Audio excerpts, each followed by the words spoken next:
The Bible states, the giants, or the sons of God, roamed the earth before the flood and afterwards. They mated with the daughters of men and created abominations known as the Nephilim. These beings never left. They are very much alive in modern times.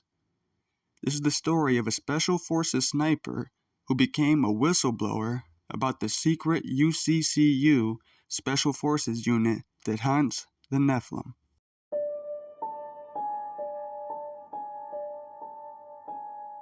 The story begins in 1999 when a man who we will call Brian got his start in the Special Forces at Fort Bragg. Brian always dreamed of becoming a Special Forces to follow in his father's footsteps, so when 9/11 occurred, he wasted zero time signing up to fight. Brian became a Special Forces sniper and was sent to Kandahar, Afghanistan in early 2002, right after his son's 18th birthday. His team was tasked with tracking and eliminating high-value targets. Brian racked up 15 confirmed kills within the first few months, quickly climbing up the rank. He would typically be dropped from a helicopter at night and take up an vantage point, staying there for days, gathering intel on his target. He was given a choice to tag along with another Special Forces group deep into the mountains of Kandahar on a basic mission. They got word that the Taliban were using cave systems to stash munitions, and the team was tasked with using explosives to collapse the caves. They made the hike from cave to cave. Everything was going as planned. Due to the high altitude, the men needed to sit down and rest as they reached the last cave. One of the soldiers mentioned the foul odor in the air, saying it smelled like decaying flesh. One soldier jokes maybe one of the Taliban perished in the cave.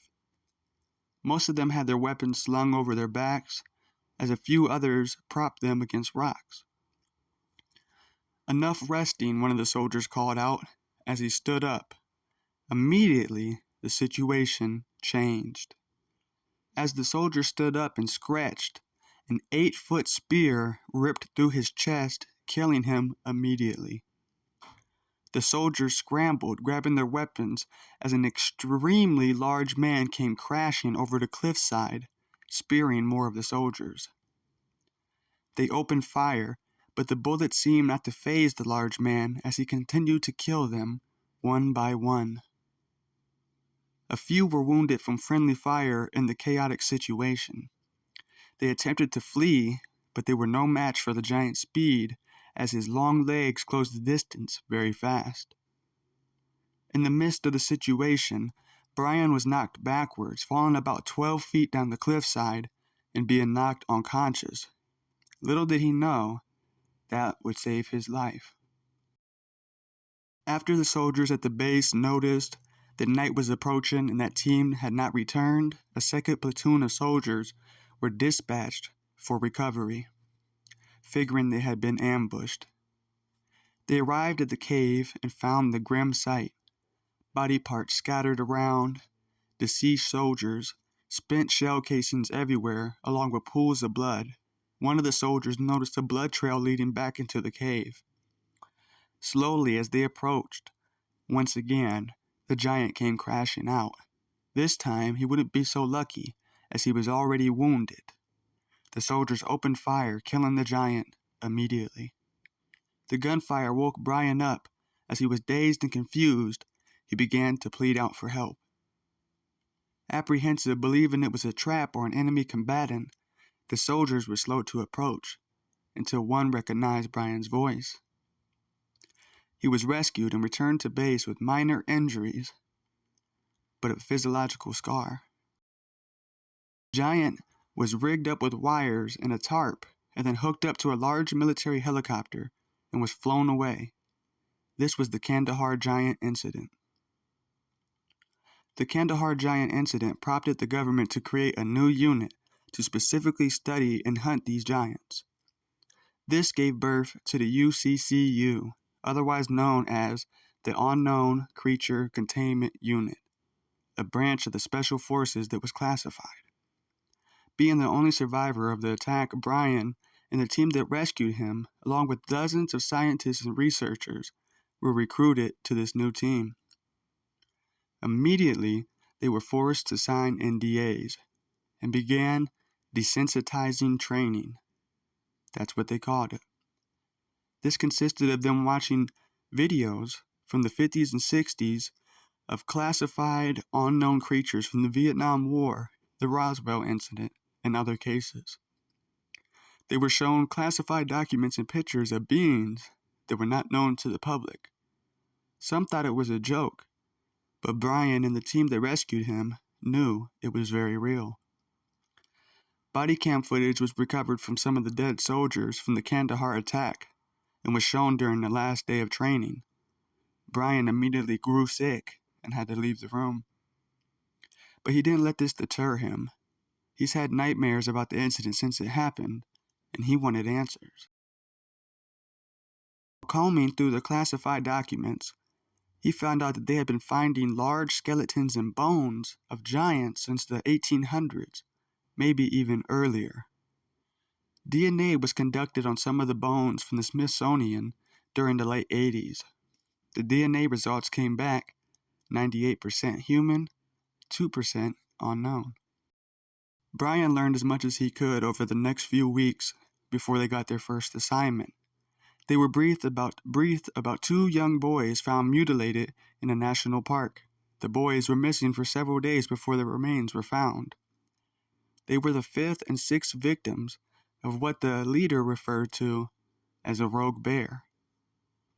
The soldiers were confused. Why were they going after a bear? This is when they were told that they have to label these attacks as animal attacks, as to not panic the public. State-owned trail cams had caught a glimpse of the creature. The photos were passed around the room. They showed an extremely large creature covered in matted fur, but his body was so muscular that you could see the muscle definition through the thick fur. Brian asked the gentleman who led the program, what was he looking at? And the man replied, specimen number 382, otherwise known as a Sabe, or what people call Bigfoot. The Sabe are believed to be remnants of the first humans. Through DNA manipulation, they were created. They have the DNA of a gorilla and humans, along with the mysterious 2% unknown DNA. They were given the case files and put on a plane that day. During the flight, Brian skimmed through the file, finding out that one of these Sabe were recovered from a grave site in a national park during the 60s. Also, the file had several pictures of these Sabe from Vietnam soldiers during the war.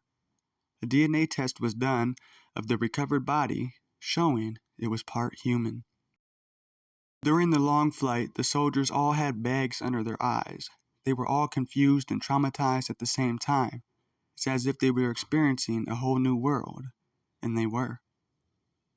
Brian said there was a nervousness in the air as they got closer and closer. He could feel the same feelings returning from the Kandahar incident. He felt the power of the giant. He couldn't help but wonder what kind of immense power this creature possessed. He had so many questions, but he suppressed them and did his job. They arrived at the local airbase and went in unmarked vehicles to meet with the local park rangers.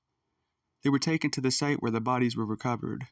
Brian, being an avid hunter, and that combined with his service abilities made him a great tracker. The researchers from his team began to take DNA samples from the wounds of the recovered bodies and looked for hair or anything else they could find. Brian, walking around, stumbled upon a large footprint near the scene and thought of it to be extremely strange that there's only one footprint. He saw damaged foliage and broken branches leading through the bush. The team didn't stay long that day, as the park was packed with people. Later that night, they would return in a military helicopter equipped with LiDAR technology and scan the park for caves after it was cleared out. Brian, familiar with thermal imaging, was also scanning the forest when he got a hit on the thermal. He quickly got his lieutenant's attention and showed him the heat signature. The park was closed, so they knew nobody would be there. They studied this signature for a few minutes and noticed the similarities between it and the pictures. Brian was handed his Winchester sniper rifle and was told to take the shot. The helicopter rotated 180 degrees, allowing a clear shot for Brian as the creature was crouched in the bush, completely unexpecting. He steadied the rifle and took a deep breath. Pew! The silent shot ripped through the creature, causing it to flee back into the woods. They used a thermal imager to follow the creature back to a cave system. Brian was terrified. That sniper shot a .50 caliber round, some of the largest, most deadly bullets known to man, and that creature ran away as if nothing happened. His supervisor was pleased with the shot and told the pilot RTB, or return to base. The team was relieved that they weren't tracking the creature back into the cave. But by the next morning, they realized that's exactly what the plan was. They loaded back up into the Black Hawk helicopter, fully kitted out with armor, weapons, along with tracking and climbing equipment. The team used the coordinates of the previous night to find the cave, and they saw the blood trail. They stacked up in a single line, with the heavy gunner in the lead. Brian described him as no more than a kid. He was barely old enough to be in the forces, but he had the heart of a lion. They moved their way through the cave, as Brian noticed the same foul odor from the Kandahar giant. Bones, both human and animal, were littered throughout the dark, damp cave. Using night vision, they navigated through the claustrophobia-inducing tunnelways until they reached a large opening in the cavern. In the middle of the cave was the creature they shot. It was laying face down and motionless. Out of sheer fear, the young man opened fire, shooting the already deceased creature several times. The gunfire drew out another creature that was hiding just beyond the bend. The beast moved faster than anything they had ever seen. Within a flash of a second, the creature had mauled the young man. The team opened fire, putting the creature down. Their supervisor, the lieutenant, seemed completely unfazed by the creature or the brutal fate that the young soldier met. Quickly, he radioed back to HQ, requesting a separate evac chopper for the targets. A separate team arrived in hazmat suits, wrapping the creatures in plastic and placing them in medical-grade body bags, along with the soldier. They were loaded onto the chopper and never seen again. That night at the base, Brian couldn't sleep. The screams of the young soldier echoed in his mind, over and over again. As Brian questioned if this job was for him, what would it do to his sanity, he wondered. He was between a rock and a hard place. He thought, if I leave, they would kill me. Thank you for watching this video. This story is a very long story. There is multiple parts to this. So if you want to hear the rest of the story, comment part 2 in the comments below, and I'll release it as soon as possible. Drop a comment, make sure to hit the like button, and thank you for watching.